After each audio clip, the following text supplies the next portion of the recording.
Welcome back to topic 6. In this video lecture we will explore contemporary leadership theories. The field of leadership has developed past the traditional approaches such as traits, behaviour and contingency as further variables have been considered.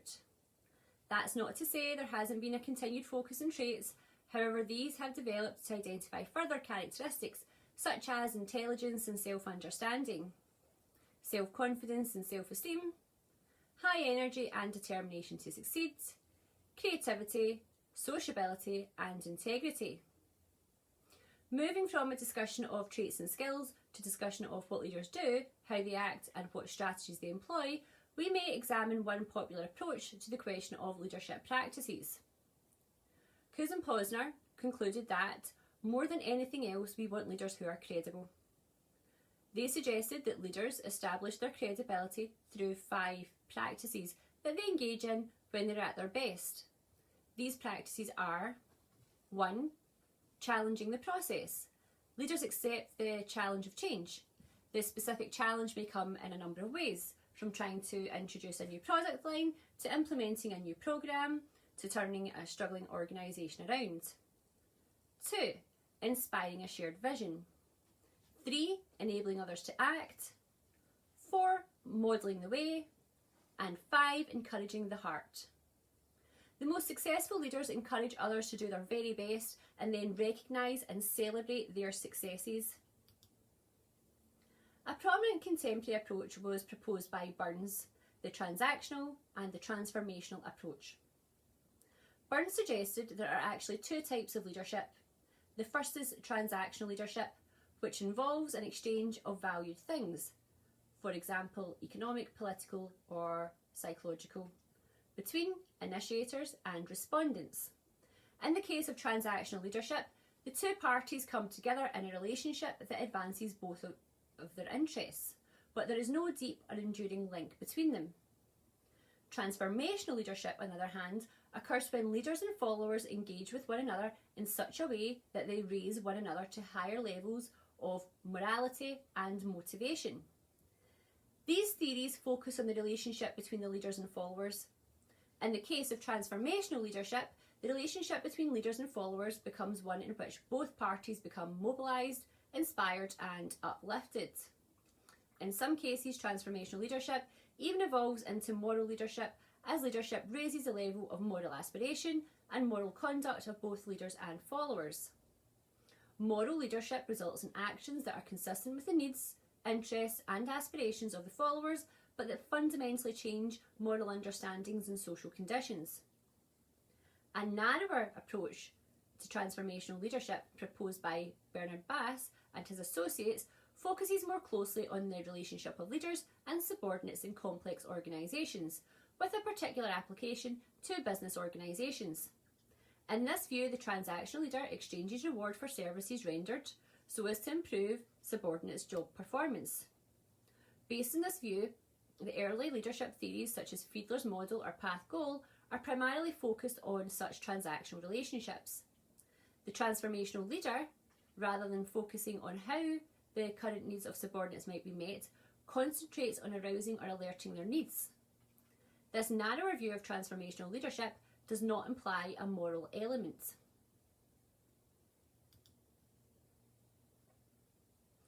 In considering transformational leadership, we also need to consider power in leadership. Power is exercised when potential power wielders, acting to achieve goals of their own, gather resources that enable them to influence others. Leadership is exercised when persons with certain motives and purposes mobilise in competition or conflict with others, institutional, political, psychological and other resources so as to arouse, engage and satisfy the motives of followers. The difference between power and leadership is that power serves the interests of the power wielder, whereas leadership serves both the leader's interests and those of the followers. One of the most powerful formulations of leadership in the modern era, the idea of transformational leadership, is a key concept in a classic study by Harvard University political science James McGregor Burns, titled simply Leadership.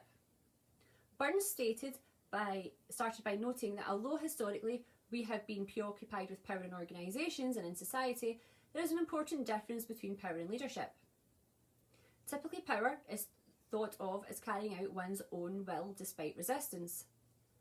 But such a conception of power neglects the important fact that power involves a relationship between leaders and followers, and that a central value in that relationship is purpose.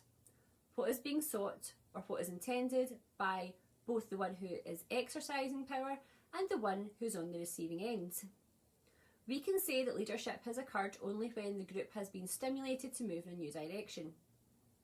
Leadership, according to Burns, is an aspect of power, but is a separate process. Further contemporary advancements in leadership include authentic leadership and shared leadership. The authentic leader is one who remains true to his or her values, preferences, hopes and aspirations, and acts in a way that is consistent with those values and beliefs. The authentic leader is both self-reflective and empathetic, establishing a basis for clear and trusted communications in both directions. The key to authentic leadership is understanding your personal strengths and developing them. This is an approach which gained prominence post-financial crash, where followers were looking for more in their leaders and were disillusioned with traditional leadership behaviours. Some newer approaches emphasise shared leadership and group-centric leadership. Shared or group-centric leadership may be described as a dynamic, interactive influence process among individuals and groups in which the objective is to lead one another to their achievement of group or organisational goals. For those seeking to assert leadership in situations involving many groups and interests, the traditional skill of organisational management, motivating, delegating, and so on, are less applicable than a new set of skills that includes negotiating, brokering, and resolving conflict. The key to shared or group-centric leadership is the capacity to collaborate with others. Connective leaders are trusting, social and personal. They are motivated by maximising the interaction and collaboration amongst diverse people to achieve a particular end. Similarly, Sally Helgeson argues in The Web of Inclusion that since change is the only constant in modern life and modern organisations, leaders must insist on change at a manageable rate, provide an environment for adaptive work, and empower the frontline employees with the capacity to innovate. The goal of the organisation is to satisfy the needs of its constituency. This can only happen if the constituents themselves are regarded as participants in the evolution of the organisation. Other scholars have focused even more specifically on the relationship between leaders and followers as the key to understanding leadership. In relational leadership, it is not the attributes or behaviours of either leaders or followers that are most important, but what happens between leaders and followers, how the exchange between the two produces relationships that can lead to change. Positive leadership is primarily concerned with facilitating extraordinary performance, with affirming human potential and facilitating the best of the human condition. It focuses on how leaders can develop virtuous and positive energy in their organisations. Consistent with positive psychology approach, positive leadership suggests that we shift our focus away from weakness and problems in the organisation and instead focus on strengths and opportunities. The result should be an improvement in both the individual and organisational performance and an improvement in personal and interpersonal relationships. Burns argued that leadership involves a relationship between leaders and followers who engage with one another in a process of determining what is to be sought. Leaders act on own motives and interests, but must be connected to motives and interests of followers. In order for moral leadership to occur, the values of both the leader and the followers must be represented. A series of more recent publications have argued that studies of leader-follower relationships have tended to put too much emphasis on the leader and not enough on the follower. Leaders and followers should engage in a dialogue, not a monologue, and it should be structured so that fundamentally new ideas and relationships emerge. This suggests that the leader should, above all, aid in creating an open and visible process through which members of the group can express their needs and interests. Lacking that orientation, the leader may be tempted not only to rule with excessive power, but also to make decisions based on his or her personal interests rather than those of the group. This brings up the question of leadership, morality and globalisation. In a global society, there is an additional challenge of confronting the different moral perspectives that exist within various cultures. In other writings, however, we can find significant questions being raised about the universality of ethics. In today's fractured society, one in which the moral standards of any group or culture reflects its own circumstances and cannot be generalised to others, there is no basis for giving preference to one version of the truth over another. Moral leadership is not based on a set of principles or rules that a leader can choose to follow or ignore. As much as we have tried over the past several hundred years to construct rules or codes of conduct, the ethical choices we face are always too difficult for those codes to readily fit. Rather, most fail to see moral issues that are inherent in a situation but lie just beneath the surface. Many leaders uncritically accept an organisation's culture and fail to recognise the ethical traps it holds. They neglect low probability events, they miscalculate risks, they fail to consider all the parties that might be involved, and they downplay long-term consequences. Moral imagination involves not just heightened attention to moral concerns, but rather carefully and thoughtfully understanding and evaluating various options from a moral point of view. Acting with moral imagination requires expanding our capacity for moral reasoning and charting new directions for moral action. The final contemporary leadership approach we are going to consider is creative leadership. The capacity for such creativity comes from inside. It seems based in a set of qualities, some rational, some intuitive, and some defined description. First, creative leaders require a sense of purpose or even passion that drives them in a singular direction.